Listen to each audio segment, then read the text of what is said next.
All right, hello wine drinking people. We are back for another edition of What I Drank Yesterday, and we've got a lot of exciting stuff going on in the store here the month of February and March. Check it out on the calendar of events. You can be part of What I Drank Yesterday and say, hey man, I was there at that tasting. I remember those wines. And we surely give you enough opportunities. And, at all different price levels. The Honig tasting was only $45. And you got a sit-down meal with that. Tony did an excellent job with the food. And, it's not rocket science pairing food with wine, but, we have to give you a little something to eat so you don't have too much to drink at these events. And, Sauvignon Blanc, one of my favorite food wines. Honig only makes 2 different wines.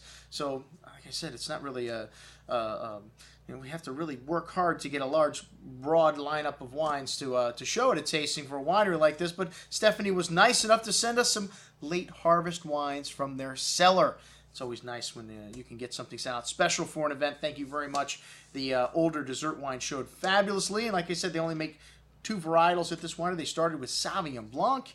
Yes, that's right, folks. Napa Valley Sauvignon Blanc, they bought the property in the late 60s. So, Cabernet and Chardonnay were not popular back then. Riesling, and they had some other varietals. They used to make sweeter wines back at that time. They just started planting Cabernet around the 70s, and, today it's probably the most widely planted grape varietal in California, but, probably Chardonnay would beat it. But, these 2 major varietals were not a big part of the mix back then when Honig Winery started out. So Sauvignon Blanc was what they liked. That's what they started making. And they make excellent Sauvignon Blancs. You have 2 different styles. The Napa Valley Sauvignon Blanc 2010, which is stainless steel. You really get that bright, crisp nature of the Sauvignon Blanc. Some grapefruit, some melon in there. And really, like I said, just a nice, light, crisp, refreshing style. The Rutherford Reserve Sauvignon Blanc, this wine has got some, you see some barrel time with this. You notice a little bit of that vanilla spice. You definitely get some more body and weight to the mouth here. And a little bit of a peppercorny note there, too. Some spice, texture of whole milk, and really nice, luscious Sauvignon Blanc, very different in style from the Napa Valley.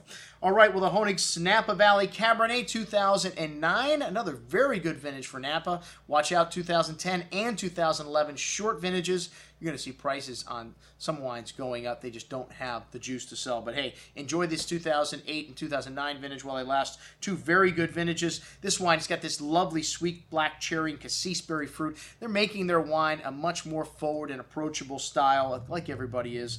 So a lot of fruit, a little bit of dill. You get that new American oak, which they use exclusively here, and a really soft and smooth, velvety tannins. Even though this wine has tannins, really ripe and really drinkable for such a young Napa Valley Cabernet.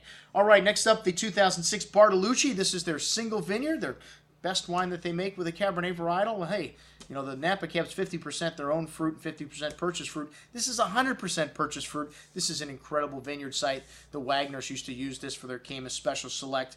Michael Honig was smart enough to meet up with the Bartolucci family every morning for breakfast for I don't know how many months to get to know them and finally talk them into selling them some grapes. And thank God they did. This wine has got some lovely complexity on the nose, sweet herbs, toasty oak, black cherry fruit, some dark chocolates, really rich and decadent on the palate as well. This 2006 vintage, a very good vintage in Napa Valley, kind of overshadowed maybe by 05 and 07, but still really good wines, and starting to drink nicely right now, but this wine has got some length and some tannin still on the finish. It needs a little bit of time, but most excellent juice. All right, we have the 2007 Bartolucci. 2007, a vintage that is really balanced, and I don't want to say lighter, but definitely a little lighter style, more classic style vintage. Had that lovely milk chocolate and cassis berry fruit showing on the nose, and just very, on the finish, very balanced and very long, but no hard edges sticking out here. You wonder how long these 2007s